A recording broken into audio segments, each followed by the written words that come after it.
I'm just, bear with me, this is the first time that I've hosted a webinar, but I'm really glad that you're here and that you're able to find out a little bit more about the course. This one is particularly for principals, but if you're not all principals, then that's perfectly okay. And I just wanted to start by saying that we're recording all of these webinars, and the intention is, I would have done them without an audience anyway, but it's more fun to have an audience and have some questions and answers. But our aim is to put together a variety of ways for teachers to access information about the new curriculum. We're really mindful of the fact that getting substitutes in a lot of the areas of Nova Scotia is extremely hard, especially difficult in French immersion. And so we're really trying to find new ways of getting messages out to you, and that's one of the things that we'll talk about today. So first thing I wanted to do is I have a little survey for you. And if you look up on your top right, it says that there's a quick opening survey. And if you click on that and you go to Start Now, it will give you the questions for the survey. And this just gives me an indication of who's there and what kind of configurations your schools are in. So that would be great if you could do the little opening survey.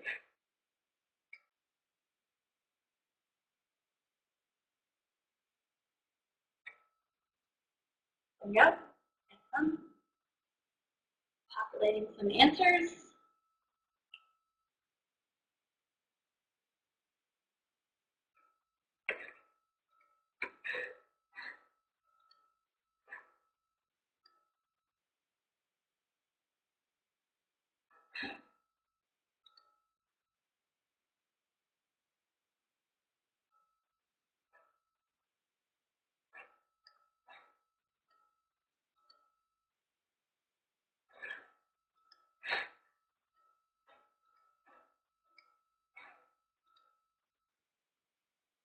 Okay. So the idea,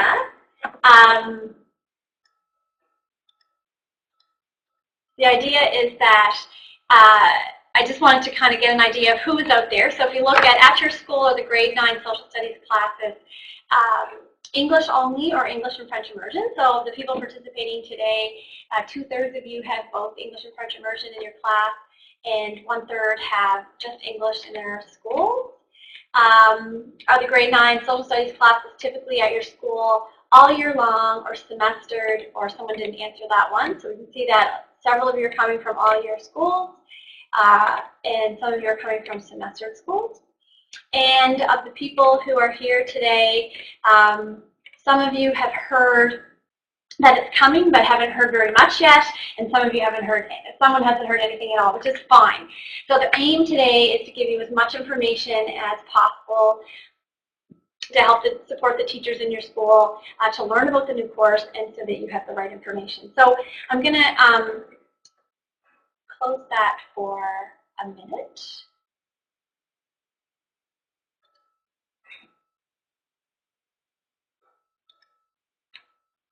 And I'm just going to go back to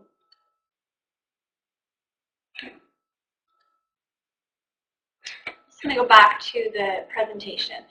So today's webinar, this is sort of the schedule. I thought maybe what I would do is I would talk till, sort of walk you through a few things for about 20 minutes, and then leave some time for questions and answers.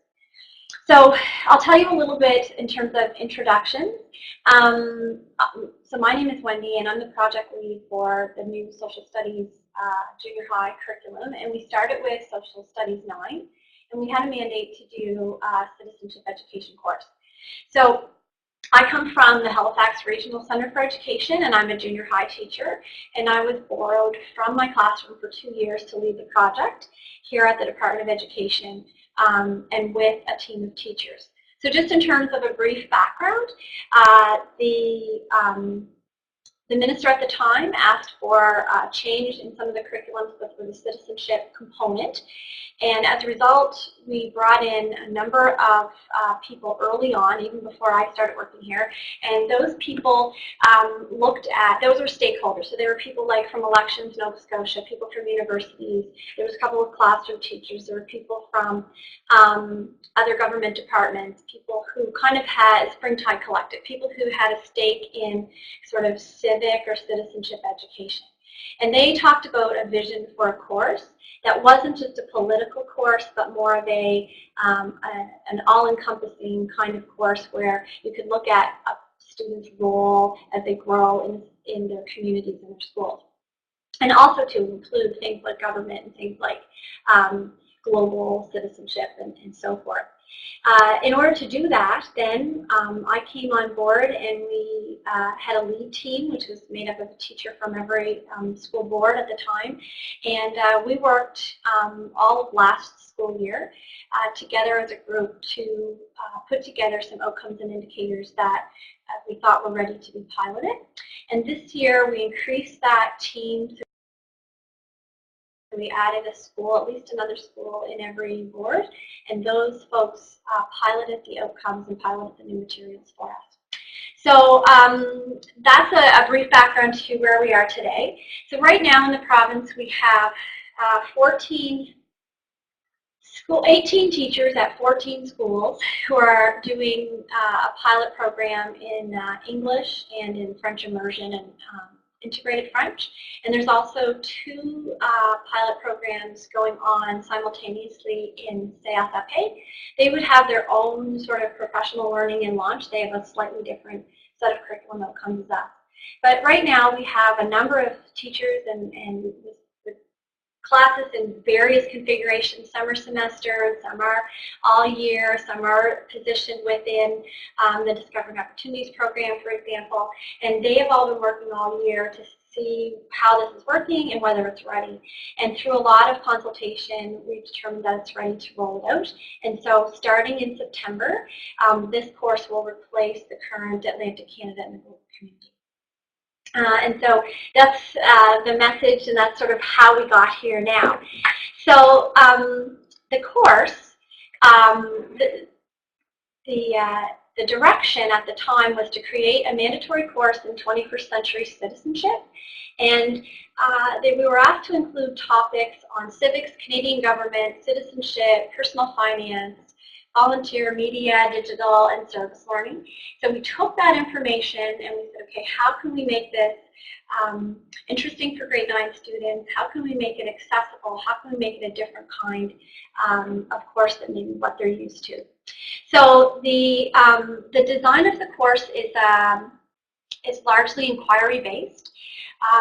You'll see when I show you the outcomes with you that if you're accustomed to the current way that we have the grade 9 curriculum guide, you'll see some differences in terms of length. So there are only 11 outcomes as opposed to anywhere between 16 and 31, which we currently have in grade 7, 8, 9 social studies.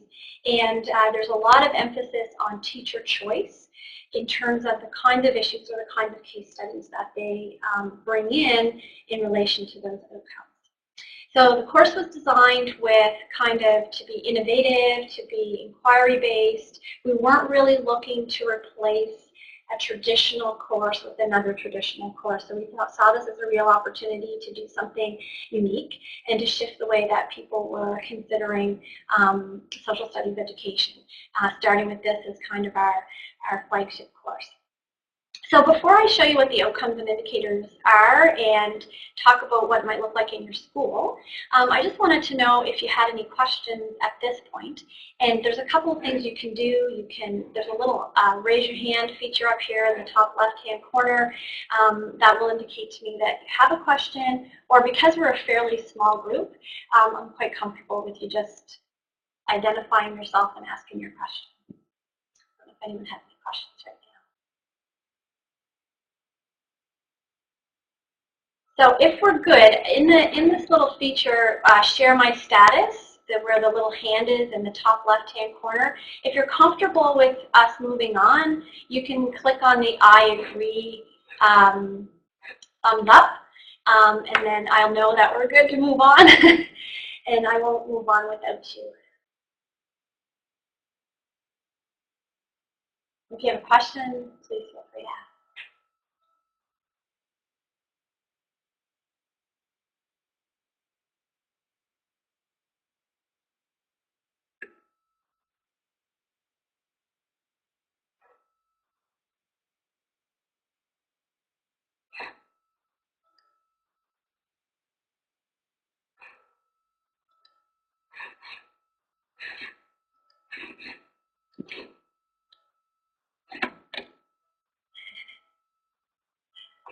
Okay, so I'm just going to assume that those folks are okay, and they're going to have either taken a phone call or and then they'll be back. So I think what I'll do is I'll share the outcomes and indicators with you and kind of walk you through the course. I'd like to talk to you a little bit about what it might look like in your school and what the teachers might be asking you for in terms of support. I'm going to talk a little bit about the resources that are available and what we've already ordered, which should be coming to your schools. And then I'll talk about the professional learning plan, because that's created a little bit of interest, I guess, in terms of the model that we're using. So this PDF, let me minimize myself here. So this PDF here on social studies, it's called Social Studies 9 Citizenship Education. This is just the basic outcomes and indicators.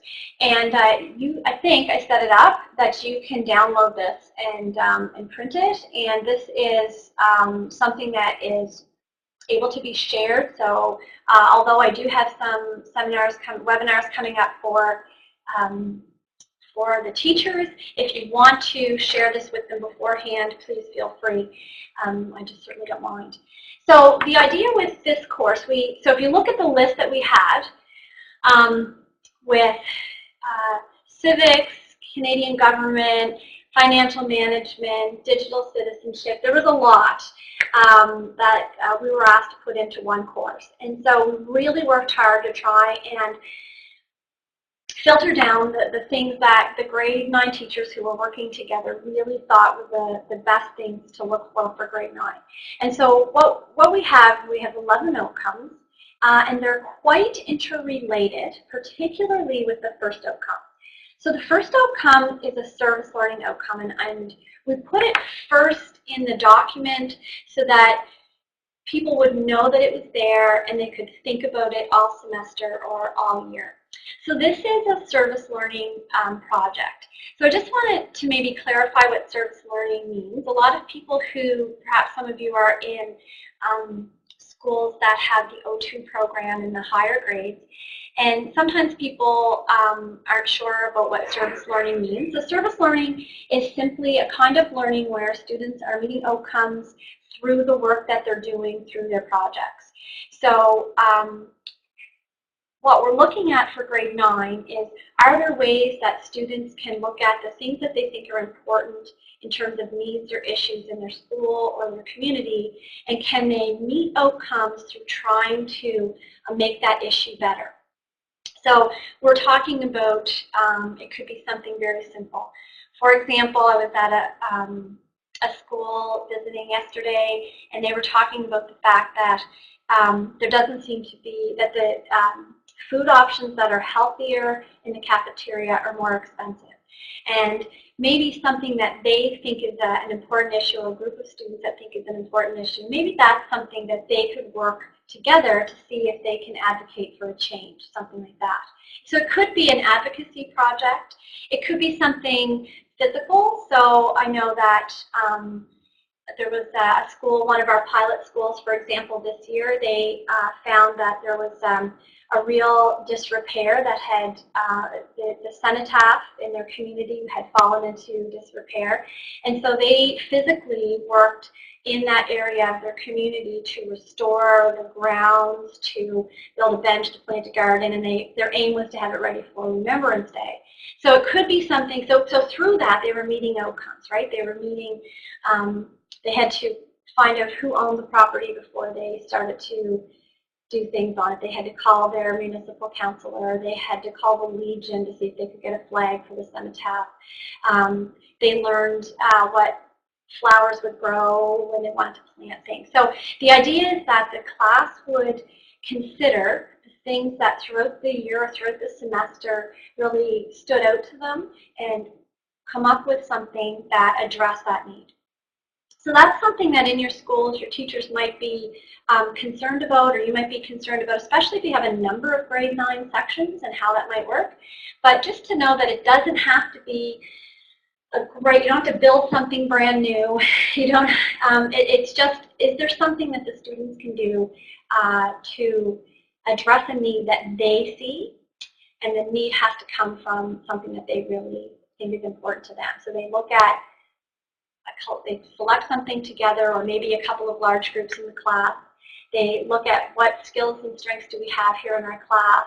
They plan a service learning project, and then they carry it out, and then they reflect on what they've learned. So when you look at the other outcomes, which I'll walk you through in a second, I kind of want you to think about what are some of the links that are naturally going to come back to that one, that you can see that these kind of work together as a unit. But before I go on, I just wanted to know if you had any questions on what the service learning piece might be. Or maybe we could ask those at the end after you've seen what some of the other outcomes are. Very good. Chris is good.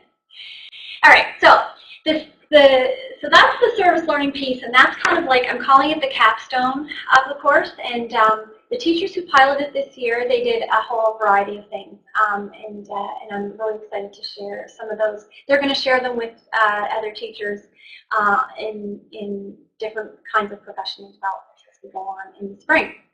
So the first, or the next cluster of outcomes, there's 2 outcomes on who am I as a citizen.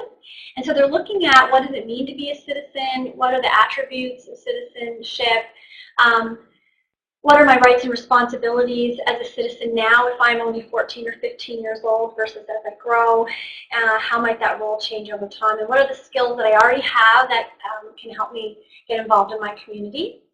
And then we're going to look at citizenship rights, and we're going to sort of focus particularly on folks who have been traditionally disempowered in citizenship rights.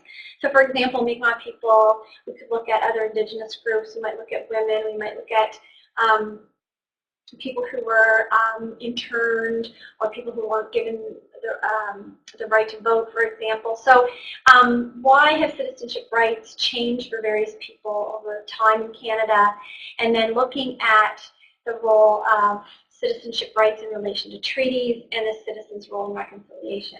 So we've really tried to address treaty education in that particular one, but also to link it to who am I as a citizen and what is my relationship with other people in Canada who are also citizens.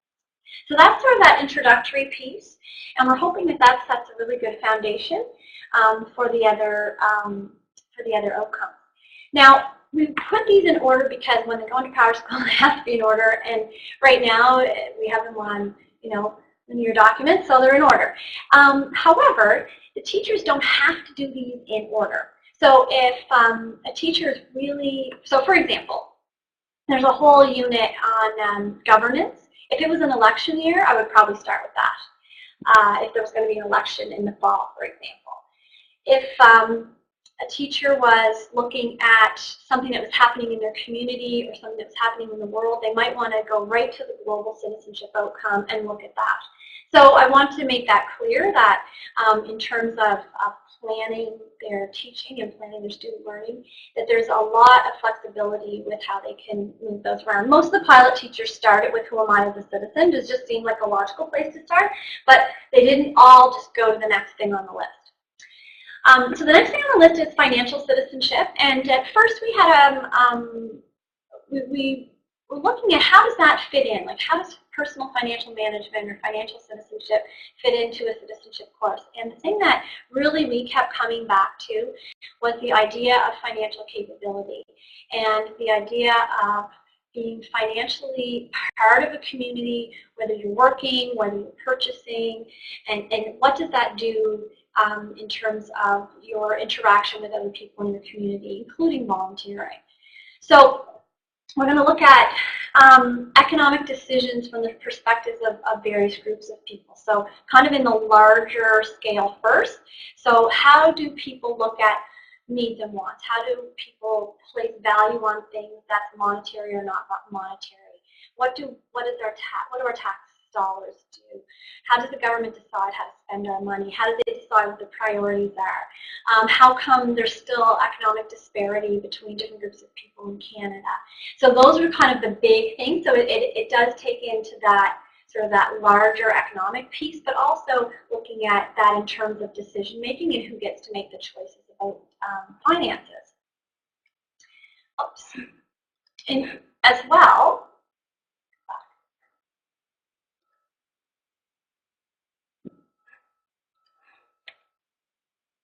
there's also a second financial piece, a second financial outcome, and that is on how effective decision making at more of an individual level is influenced by personal financial management.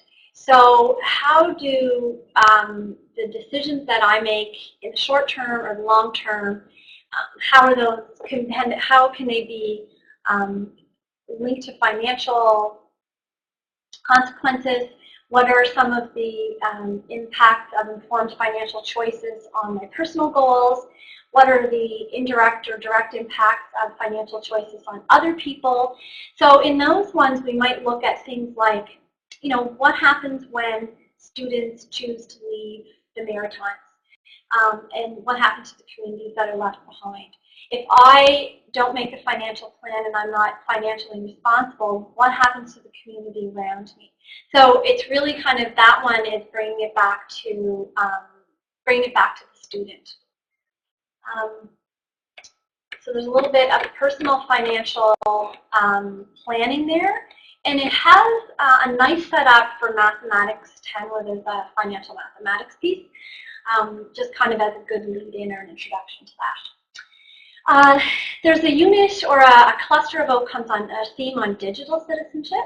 And in this one, this is where we're looking at things like the media as a whole and how are we influenced by different kinds of media. How are we influenced by social media, mainstream media, photos and videos and images? How does this shape the choices and the actions and so on that we have as people? How are different people portrayed in the media? Who's omitted? Who gets focused on? What makes an issue really interesting in terms of media? And then how can the choices that government makes, why is it that everybody's talking about marijuana legislation when at the same time there's communities in Canada that don't have safe drinking water? Like, what makes one issue kind of more interesting in media than another? And then the second part of that cluster of outcomes is looking for the student to look at themselves as consumers and producers of digital media. And so what is my responsibility when I'm online, when I'm creating media, and those kinds of things. So that's the second piece of it. And how does my digital footprint influence the way other people see me or see the things that I'm interested in? The next section is on governance, and this is sort of the meatiest in terms of content. And this is really where a lot of people assume a citizenship course is focused, and certainly it's a big chunk of what we're doing. But I wanted to sort of take this moment and talk about the difference between civics and citizenship, because a lot of people are throwing around the term civics, and that this is a civics course, and really it's about something that's bigger than that. So citizenship is about being a functioning person in society and making those contributions, understanding your place in that whole relationship with other people in either where you live in your community or nationally or even internationally.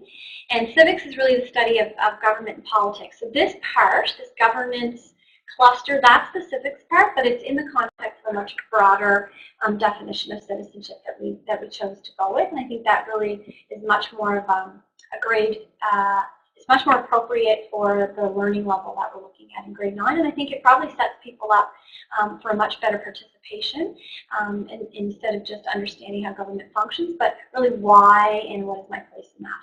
So this section, there's 3 outcomes in this section, and they're looking at how issues become valued within and across government and society. So how does worldview play a part in decision making in government? What are the concepts of Canadian identity? What can we learn about various political parties by looking at their platforms? So who values business, who values environment? Why would, or how could something that I value as a student become an issue that's valued by society? What are those things that we share? The next one is really kind of on the meat and potatoes, if you will, of the operation and structure and selection of government in Canada. So we're looking at how types of governments are formed. So we're looking at federal, provincial, territorial, Indigenous, and municipal models of government. Who's responsible for what? How do those people get elected? Why is it that when you go to a federal election ballot, you're not voting for the Prime Minister, him or herself? How does that whole structure work? And then what is the difference in decision-making models, not only at those different levels, so how do we make decisions differently in municipal council, let's say, versus federal government, but also looking at Indigenous and non-Indigenous governance models. So we're looking at things like majority rules versus consensus. So looking really at that structure piece and how does Parliament work and how does the election process work and who's responsible for what and do I have a role in that as a 14 or 15-year-old. And the third outcome in that cluster is looking at, okay, now that I understand how things are perceived or valued in government and how the government is organized, what can I do to engage as an active citizen in that democratic process? So what are the things I can do within government? What are the things that I can do outside of government? How can I advocate for change? What is the impact on things like protest or resistance or social movements? And is that the same for everybody, or are there people or groups of people who are more heard or less heard in terms of their advocacy for change? So that's what that outcome is. And so all those together go with that governance theme. And the last one is on global citizenship. And this is a big one, so we just put one in this little section, and we're looking at the consequences of action and inaction as 21st century global citizens. So what happens, what are the different viewpoints of issues, what happens if I do something, what happens if I don't do anything, what are the intended and unintended consequences of action or inaction. And looking at things like the relationship between universal human rights and globalization, and then how does Canada respond to certain global issues. So that's you're able to download that and to share that with your teachers. The outcomes will be in PowerSchool. The indicators with the little bullets will not. But this is sort of where we're going with that. Does anyone have any questions yet?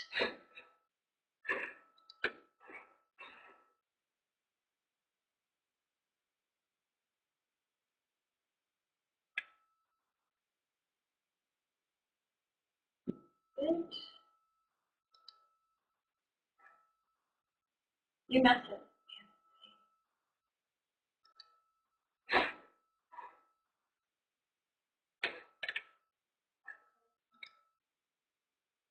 No, I'm good, no questions. Okay. All right. Thanks. Okay. So by going through the outcomes and indicators, what it might look like in schools, I kind of addressed that at the same time. So maybe I'll look at resources and support. So what you might expect from us, and then going forward, what you might see in your schools, and then I'll just open it up and I'll talk about professional learning and we'll open up for questions. So we did engage a publisher last year. We chose Oxford University Press. They had a book that was very good, and it was available in both English and French already, so that was a big consideration for us. The book is I always say the book is thin and the website is thick. So the book is accompanied by an interactive website. And the website contains all kinds of case studies that go with the themes of the book. And the themes coincide with most of our outcome clusters except for financial citizenship and digital citizenship. And I'll talk about those in a sec. So the teacher you will get for your schools, every teacher who I know anyway, based on this year's numbers, grade 9 teacher in your school will get a set of the books and access to the online component through their GNS account. So they will not get a book. They're not really meant to be a one-to-one textbook. So we're kind of not even really considering them a textbook. It's really kind of like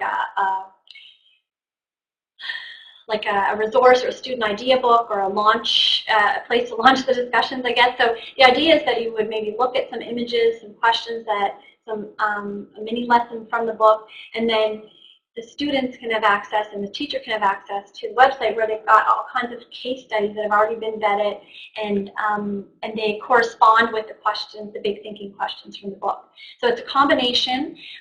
We really like it because one of the things that the publisher agreed to do for us is keep the website updated for as long as we have the license with them. And so they're going in and they're making sure that not only are links still working and not broken, but every year they're going to add more current events to the website so that we have the ability to keep it current even when the book itself has already been printed. So the other thing that we did with that particular one was for those of you with French Immersion in your schools, the website is being created in French for us. So they had an English website at first and not a French website.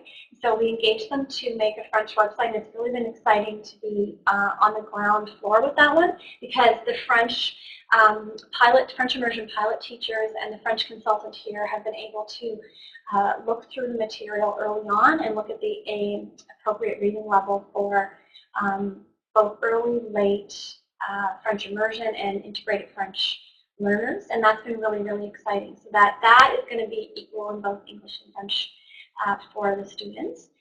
So you're going to get that because the book didn't have anything on digital or financial citizenship. We created some resources here, so I worked with Learning Resources and Technology, and we decided that we would give the students an opportunity to try some blended learning, and so we actually have a Moodle site where students can go on, and we put some interactive lessons there. We've gamified one aspect of it as well, and so we've been responsible for the content of that, and because of that, we've been able to make it really about Nova Scotia, and that's been, and certainly the Maritimes, and that's been a really exciting piece too. So on with that, because we're looking at a book, and probably going forward, the books, those are the kinds of things we'll probably look for. Teachers have asked us for things that are current, and don't want a book that is out of date as soon as it's off the press. And so we're trying to make it some really neat, accessible things for them. So we will provide the teachers who in your school are teaching grade 9 with Chromebooks. It's not a one-to-one, but they'll have between 8 and 10 Chromebooks just for their own use in their classroom that they can either supplement with Chromebooks or other technology that you have in your schools, or what we were thinking was that there's a lot of room for collaboration in the course, and so maybe it's something we were kind of looking at a 3-to-1 ratio for the technology. So over the next couple of months, some of you already got the ones for your French immersion teachers. The English ones are in storage. I'm just sort of waiting for things to clear. So those will come, the books will come, and the other thing that we ordered for you was some classroom library material. So a couple of copies of a book about this and a couple of copies of a magazine about that, posters, and all of those things are equitable. They may not be identical in English and French second language, but they're equitable. So if we ordered a set of books about something in English, we ordered a similar type of thing in French. So those should be coming, and what I'm trying to do is get a letter in with them so you know who they're for and what they're meant, what their use is sort of intended for. So those are coming. And I guess the last thing was professional learning. So this model, the pilot teachers and I talked in November, and we talked about how to best get the message out to teachers and to administrators. And one of the things that they said was that, and this was really before we had the biggest crises in our substitutes, but one of the things the teachers said was that being pulled out and going to a central location and just having PowerPoints and then going home with handouts was really not the kind of thing that they found useful. And so they asked if we could maybe come up with something different. So this is where the webinar idea comes in. So the webinars are being recorded after school so that if people want to join me voluntarily, like you guys have done today, then you can. But it's not a mandatory or compulsory thing that your teachers have to join. I encourage them to join live because then they can ask questions. But the idea is that we're recording these webinars. We're going to put them on our Moodle site, and then anybody can look at them anytime. So if you have a teacher who misses, who doesn't get assigned the course until Labor Day weekend, they can go on, and all the webinars are there. We're not asking people that they have to come on after school, but they certainly can. But they can really look at these webinars at their leisure. And you can look at it again. So if you saw something or I said something, you want to go back and listen again, we can do that. In addition to that, and I'm just going to bring this up here. In addition to that, and you can download this. So we have the voluntary and free webinars. We've also been collecting from our pilot teachers some of their firsthand experiences. So they're taking pictures and video and scanning items that we're putting together in little vignettes. And so that will be a second piece of the resources that teachers can look at for professional learning. So they can click on, a little vignette from one of the teachers who had a particularly interesting way that they addressed governance, or maybe it's how they did a model parliament in their class or something like that, and so they can have that firsthand experience. And not just from the teachers, but also they're going to do it with their students. So we're also going to have students doing some little media with voiceover for us to kind of talk about the things they learned in those different units and why. And then the other piece is this, and this is, I just wanted to sort of talk about this for a second, but because we're not pulling teachers out all together in a big, large group, because we don't have the substitutes to cover that, we're going to use the funds that we would have used for that for self-directed PD for teachers. And so the idea here is that teachers can work with other teachers, they can work with me, they can work with the French consultant, they can have a pilot teacher come to their school and go visit a pilot teacher at his or her school. They can work alone, they can work in small groups. And the idea is that once they have a bit of a sense of the course, they can decide how they best want to use their day. So you could have, in a school where you have several grade 9 social studies teachers, maybe they can take a day and a neighboring pilot teacher can come and work with them for the day. Or maybe they go visit a pilot teacher and then they spend the afternoon talking about how things might work in their own particular school. Or maybe they're working just together as a group, but they've set up a Google Hangout with me for the afternoon to ask any questions that come out. You have a single teacher, working by themselves or online with somebody, or we could come physically. You can have people, put people together on a Google Hangout. We can be part of that, or a pilot teacher could be part of that. Really, almost anything that a teacher who is going to teach this course, really anything in their imagination that they think would work for them in supporting their professional learning. So we're really leaving it up to their professional judgment to self-direct a day that instead of saying you have to come to a central location and give it to you all at once, you can digest some of the information, you can watch some of the webinars again, and then you can decide exactly how that might work in your situation. So in order to facilitate that, I'm going to work with the program coordinators, and we're going to develop just a really simple Google form for any of you who, I'm basing it on the IE model where, the teachers had some self-directed days. And so the teachers will just fill out the form. The form will come to me and the program coordinator for that region, and we'll just know that, Lisa and Kevin are going to work on this particular part of their professional learning on, June 1st, and so that when the bill comes to us from the region, we know that that's what they were doing. And that means that it's not as taxing on the substitute pool. It's not as taxing on a school that has a lot of grade 9, for example. I know there's a couple of schools that are the 9 to 12 schools where they've got 8 teachers teaching grade 9. So it's not taxing on a school as much as trying to pull everybody out for a whole day to a central location. And this is really something that we're going to try, and I really hope that it works. So it's sort of a combination of the voluntary piece with the webinar, and then how you want to direct your own PD and all the support that can come from me and from my colleagues. And then finally, we will have a summer learning academy. Again, these are voluntary things that a lot of teachers participate in the summer. I know a lot of teachers come to the tech camp, so this will be probably at the same time. And this will be with English and French consultants and the pilot teachers. And this is a place where they can kind of look at some of the resources, really explore them more in depth, and look at how they might integrate some of the outcomes together in assessment. So, questions, I guess. We're sort of at the end, but I just want to know if anyone had any questions. Kevin had a question in the text box about ratios for Chromebooks and students in the pilot schools. Okay, the ratio of student to Chromebooks in our pilot schools, same ratio is 4:1 as our teachers will be getting.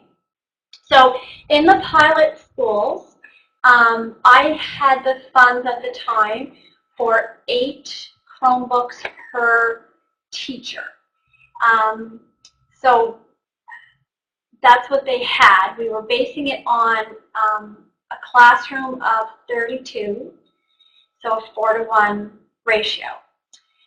Those teachers, we're going to up that. So I think I have enough for 10 or 11 English Chromebooks and about the same, I think 11 or 12 for French Chromebooks. And so the ratio, I think, going forward is going to be a little bit smaller. And of course, it depends on class size. But we were sort of thinking at the time that the outside, sort of the maximum that we wanted in terms of the ratio, a class of 32, having 8 Chromebooks would be 4:1. So that's where that came from. But yeah, I think it'll be a better ratio this year. You should be getting more. And the pilot teachers who already have Chromebooks should be getting a top-up. Emma, can you hear me now? Hi, is this Kevin? Yes, it is. Sorry, I was having a lot of technical difficulty. Well, Kevin, I hope you heard some of what I said, but I can hear you now. Do you have a question? No, it was around the Chromebook, and it was Chromebooks that was answered. So if I have 4 teachers, I'm not getting 32 Chromebooks. Or would I get 32 Chromebooks? You have 4 teachers, you're getting 32 Chromebooks. Okay, thank you. Yeah. Now, this is, I have to say, I guess my little sort of aside of that is that that's based on this year's numbers because I had to order them, right? So they had to be ordered, and we all know that things change over the summer. So if things change, they may not, you may have to spread them out a little bit, but I based them on this year's numbers.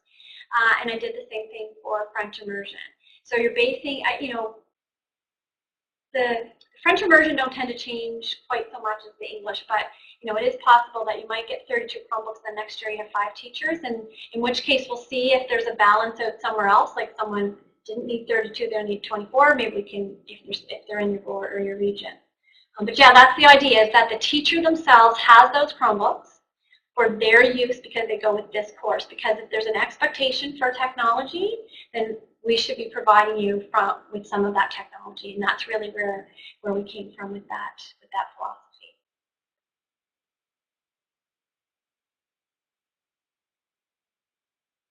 Joe gave me a thumbs up, right?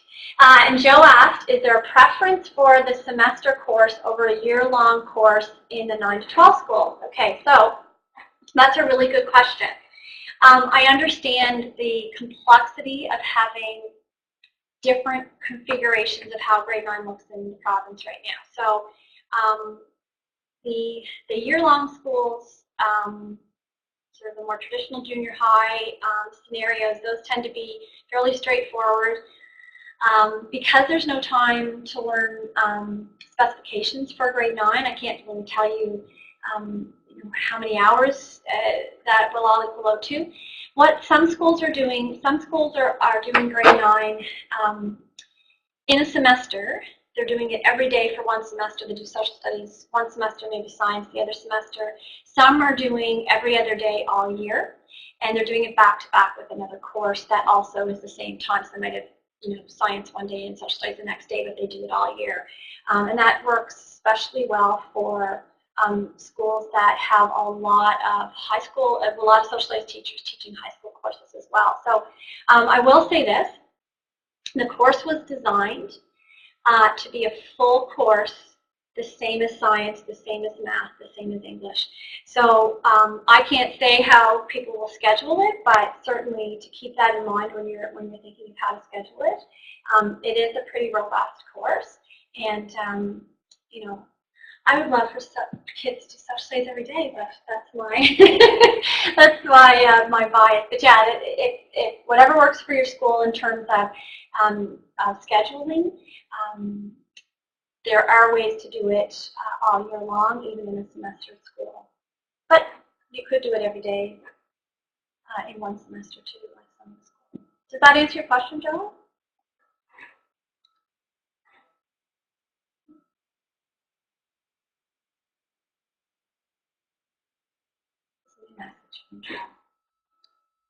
Joe said yes. All right, that's good. I figured someone asked a question. The other thing, and I just thought, I guess, connect with me. They're certainly welcome to. You're welcome to. When you're talking to your teachers, if they want to connect with me, they're certainly welcome to. You're welcome to. I'm going to put my contact information up here now, and you're more than welcome to contact me if you have any questions. And certainly encourage your teachers to do so as well. I think there might have been some confusion earlier on in the week with about why we were doing the webinars, but they're not compulsory, so you don't have to join live. I'm really glad that I had an audience of 8 people. Made me feel like I wasn't talking to the wall, but certainly the teachers are able to join us after school. It's great if they can't. These webinars are going to be available for the whole next year. So if a teacher gets assigned this course in November for semester 2 of 2019, then the webinars are still going to be there, and so are the vignettes from the teachers. And that the pullout days are really the thing that we're doing in place of, or the self-directed days are really the thing that we're doing in place of the pullout days that will provide the substitutes for you. How do we download the presentation? I think you can download, so right now, this is being recorded, right? It we'll play with it after it's over. Chris, you might want to chime in here, but we'll play with this after it's over and edit it and put it, get it into a mode where you can log on and watch it. The pieces for the Engaged Citizenship Outcomes and Indicators and the Professional Learning Plan, I tried to set that, Chris, maybe go and check for me, but I tried to set those up so that you could just download them. If that doesn't work, let me know, but that was how I endeavored to set them up. Chris says... I did check the documents, and they're set up for public download. So if you visit the site again, and when you clicked on the room that accessed to come right in, you should have access to go in and get the documents. If not, you can use the download button right here in the room that we're in. So the current page that you see with Wendy's information, there's an arrow pointing down to the right, bottom right of your screen beside a printer icon. You can download this presentation, and maybe Wendy will flip over to the other presentation in a moment. And you can click the download button here live. But if you're watching a recording, you can visit the link and go in and download the content from there. Yeah.